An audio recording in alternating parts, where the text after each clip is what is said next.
गए हम, कहाँ जा रहे थे।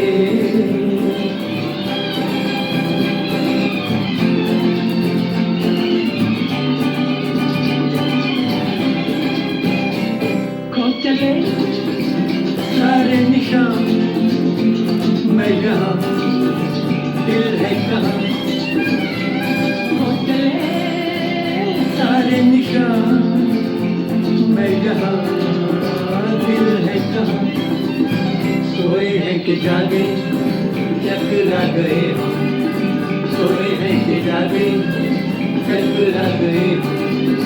किसी की निगाहों से, किसी की निगाहों से टकरा गए हम, टकरा गए हम। कहाँ जा रहे थे। ला ला ला ला ला, ओ, ला ला ला।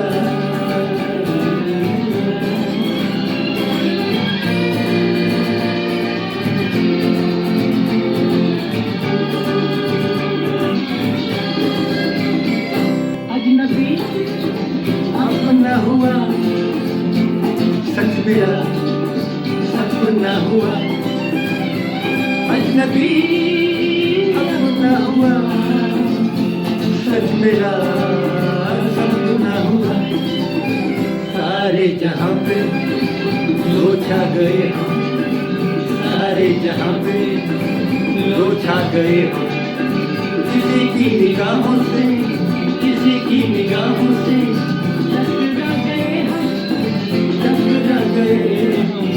कहाँ जा रहे थे, कहाँ आ गए हम, कहाँ जा रहे थे, कहाँ आ गए हम।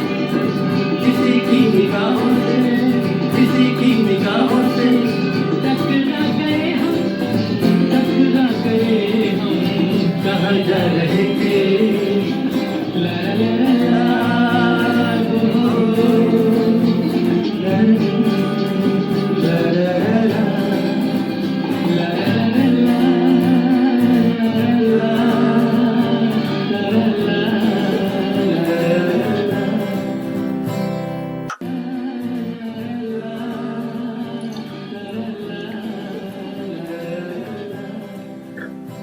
दोस्तों, पुरानी फिल्मों में हम अक्सर देखते थे कि फिल्म में जब हीरो हीरोइन मिलते हैं, आपस में बातचीत होती है। पहली बार जब मिलते हैं तो आपस में उनका संवाद होता है, तो खुशी का आलम बहुत कमाल का होता है। तो इस खुशी में किसी को नींद नहीं आती, किसी को भूख नहीं लगती, किसी को प्यास नहीं लगती, कोई खुशी से पागल हो जाता है, तो कोई हवाओं में उड़ता है, तो कोई घटाओं में झूले झूलता है। हमारा आज का गीत जो फिल्म लव मैरिज से है, इस फिल्म में भी देवानंद और माला सिन्हा में कुछ इसी तरह की बातचीत होती है। तो देवानंद अपने कमरे में जाता है और खुशी के मारे पता क्या करता है, पानी का जग पी जाता है। यकीनन ऐसा ही होता होगा, ऐसा ही हुआ होगा, सचमुच ही ऐसा हुआ होगा, तभी तो मैं ये वीडियो बना रहा हूं।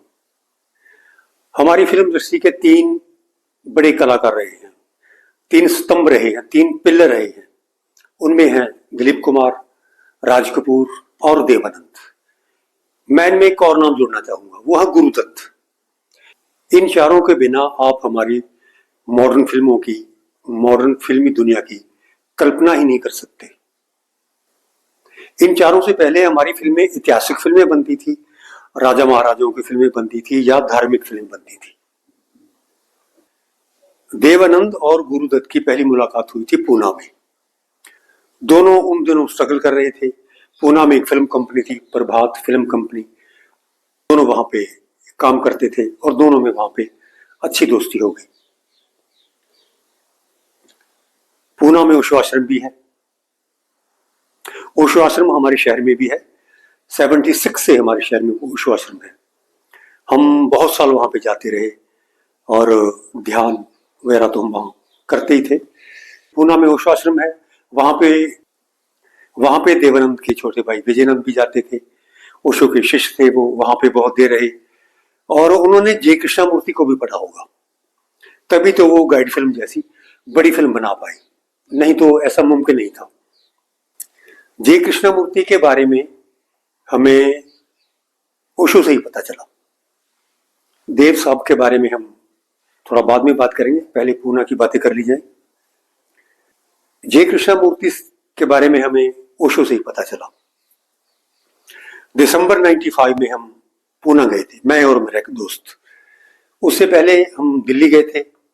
दिल्ली से हमने वहां पे एक किताब खरीदी थी, a biography, J Krishnamurti a biography.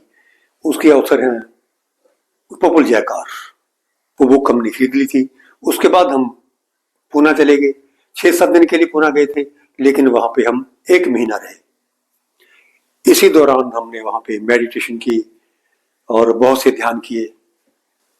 और पूना आश्रम के बुद्धा हॉल में शाम को 7 बजे ओशो का वीडियो प्रवचन हुआ करता था।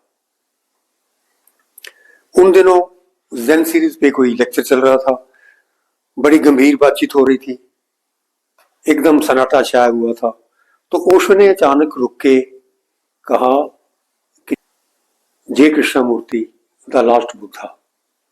ओशो की आवाज में इतनी गंभीरता, इतनी इंटेंसिटी थी कि वो बात मेरे दिमाग में बैठ गई कि ऐसा कौन सा हो सकता है जो ओशो के मुताबिक लास्ट बुद्ध है। उसके बाद लास्ट बुद्धा यानी कि उसके बाद कोई बुद्ध हुआ ही नहीं। हम तकरीबन 1 महीना पूना में रहे। वहां पे देशी विदेशी लोगों का जमघट लगा रहता था। ये तब की बात है, अब पता नहीं वहां पे ऐसा है या नहीं। तो वहां पे नए लोगों से मिले, नई चीजें सीखी, और इसी बीच मेरी मुलाकात मेरी हम सफर से भी हुई। और उससे कुछ महीनों बाद वो मेरे पास मेरे घर में आई, और इस वक्त वो मेरे घर की मालकिन है। पूना से वापस आने के बाद मैंने अपने दोस्त रोमी से बात की कि जे कृष्णमूर्ति कोई है, ओशो ने जिनके बारे में बताया था। तो उन्होंने बनारस से जे कृष्णमूर्ति फाउंडेशन की 2 किताबें और मंगवाई, the flight of the eagle और फायर इन द माइंड। फिर वो हमने किताबें पढ़नी शुरू की। रात को खाना खाने के बाद हम अपने चौबारे में चले जाते थे। वहां पे हम रात को 1-2 बजे तक पढ़ते रहते थे। अगले दिन दुकान पे बैठकर हम जो रात को पढ़ा होता था उसके बारे में बातचीत करते थे। तो इसी तरह किताबें पढ़ते, बातचीत करते, सुनते, पता चला कि fire in the mind Krishnamurti किसको कहते हैं। कृष्णमूर्ति के बारे में हम और भी बातें करते रहेंगे। पहले देव साहब के बारे में कुछ बातें करेंगे, बाद में राजेश खन्ना की भी बात करेंगे। देवानंद अपने जमाने के स्टाइलिश आर्टिस्ट थे। उस जमाने में लड़के लड़कियां उनके बहुत दीवाने थे। हर नौजवान चाहता था कि वो देव साहब जैसा बने, उन जैसी चाल, उन जैसा बोलने का अंदाज। ये उस जमाने की बात है। देव साहब का दौर चला तकरीबन 72-3 तक। अब बात करते हैं राजेश खन्ना की।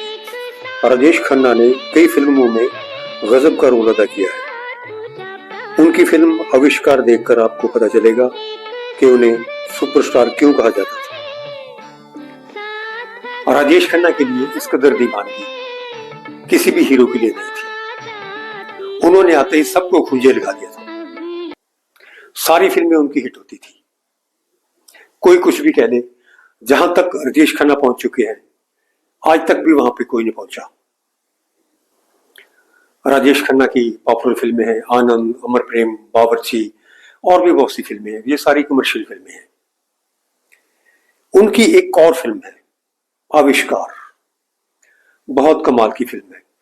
उसके डायरेक्टर हैं बासु भट्टाचार्य।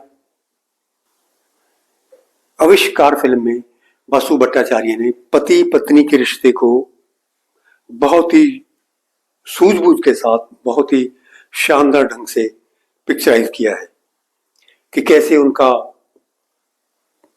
संबंध होता है, प्यार होता है, और बाद में कहां पे उनकी ईगो एक्टिव हो जाती है और कहां पे उनमें एक समझ पैदा होती है। उसी समझ को बासु भट्टाचार्य ने आविष्कार का नाम दिया है। आविष्कार जैसी फिल्में बहुत कम बनती हैं। ऐसी फिल्में एक बार नहीं कई बार देखनी पड़ती है। मैं चाहता हूं कि आप भी ये फिल्म जरूर देखें। ऐसे ही गीतों के जरिए फिल्मों की बातें, अपनी बातें मैं आपसे साझा करता रहता हूं और ये बातें मैं ही आपको बता सकता हूं। मेरे बाद आपको ये बातें कोई नहीं बताएगा। हमारे अगले एपिसोड में लता मंगेशकर सिखाएंगी किशोर कुमार को, सारेगामा सिखाएंगी, पर्दे पर दिखाई देंगे आपको शशि कपूर, हेमा मालिनी, संगीतकार है लक्ष्मीकांत प्यारेलाल, गीतकार मजरू सुल्तानपुरी। जल्दी ही मिलेंगे।